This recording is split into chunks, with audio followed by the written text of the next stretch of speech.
I'm okay, I'm fine. Kincana, Kincana, teng neng neng neng neng. Ku menahan rasa sakit, rasa sakit. Few moments later.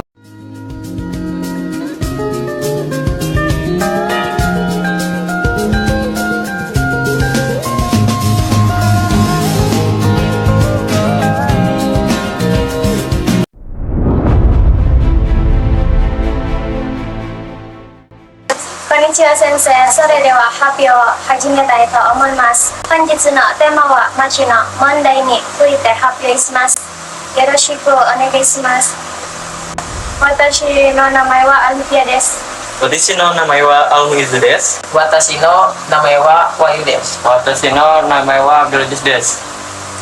Kami akan membandingkan permasalahan kota antara di Indonesia dan di Jepang dari segi penyebab dan solusi permasalahan kedua kota tersebut.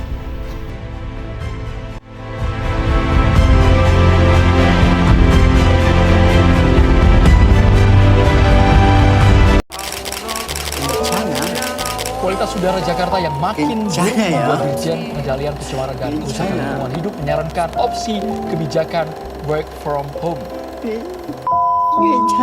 Permasalahan kota Machino Mondai, polusi udara Taiki Onsen. DKI Jakarta adalah ibu kota Indonesia dan sekaligus daerah otonom setingkat provinsi. Jakarta terletak di Pulau Jawa, sebelah barat berbatasan dengan Provinsi Banten, dan sebelah timur dan selatan berbatasan dengan Provinsi Jawa Barat. Di sebelah utaranya berbatasan dengan Laut Jawa. Yang ikonik dari daerah ibu kota Jakarta adalah Monumen Nasional. Pada bulan Juni tahun 2022, Jakarta menempati urutan pertama kota dengan kualitas udara terburuk di dunia. Indeks kualitas udara di Jakarta mencapai angka 185, yaitu masuk dalam kategori tidak sehat. Dalam catatan historis tahun 2017 sampai 2021, rata-rata kondisi udara Jakarta selalu dalam kategori tidak sehat. Kondisi terparah kualitas udara di Jakarta terjadi pada tahun 2021, tepatnya pada bulan Juni, yaitu masuk dalam kategori berbahaya. Kekhawatiran publik pernah diwujudkan dalam suatu upaya hukum. Pada umumnya, hal-hal yang diperintahkan pengadilan telah dalam kebijakan dan program pemerintah, tapi belum berjalan secara maksimal.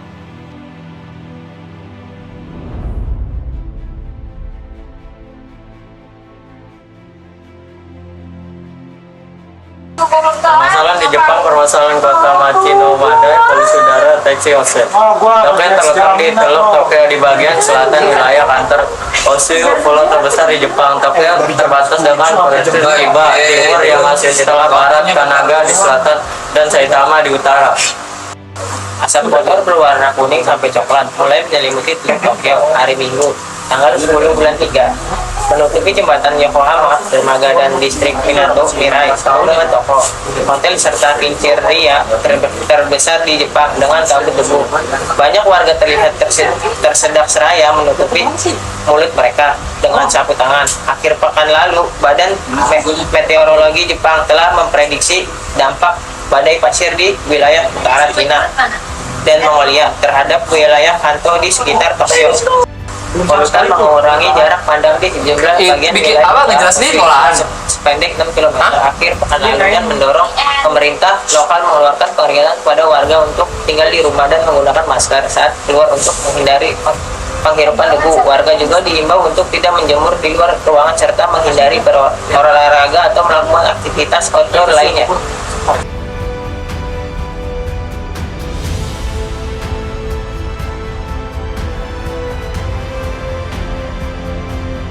Perbedaan masalah kota di Indonesia dengan Jepang, polusi yang terjadi di Jepang dengan cepat ditanggapi oleh permintaan walaupun dibutuhkan 50 tahun untuk dapat dikategorikan baik, tetapi pemerintahan warganya tetap menjalankan kebijakan hingga polusi udara tersebut bisa hilang.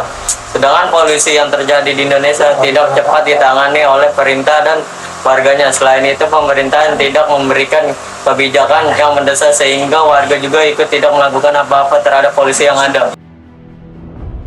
Jadi kesimpulannya adalah kota-kota besar dengan penduduk padat di dunia pada umumnya menghadapi masalah polusi udara yang sama. Namun perbedaannya ada pada cara pemerintah dan para warganya menghadapinya. Seperti yang terjadi di Tokyo, pemerintah dan warganya langsung menerapkan serta menjalankan kebijakan yang akhirnya dapat mengurangi polusi tersebut. Sedangkan yang terjadi di Jakarta, pemerintah tidak menerapkan kebijakan yang mendesak sehingga Jakarta masih diselimuti oleh polusi. Solusi dari kami untuk daerah Jakarta ialah pemerintah harus memberikan suatu kebijakan yang dapat merubah pola hidup masyarakat Indonesia sehingga polusi di Jakarta dapat berkurang. Pemerintah juga harus melakukan tindakan-tindakan yang dapat mengurangi polusi di Jakarta seperti lebih banyak menanam pohon di lahan kosong atau di taman-taman di Jakarta. Menurut kami, kebijakan yang diberikan pemerintah Jepang sudah cukup bagus. Maka dari itu, pemerintah dan warganya hanya perlu konsisten dalam melaksanakan kebijakan yang ada. Sore Dewa Omarimas. Arigatou gozaimashita. Wassalamualaikum warahmatullahi wabarakatuh.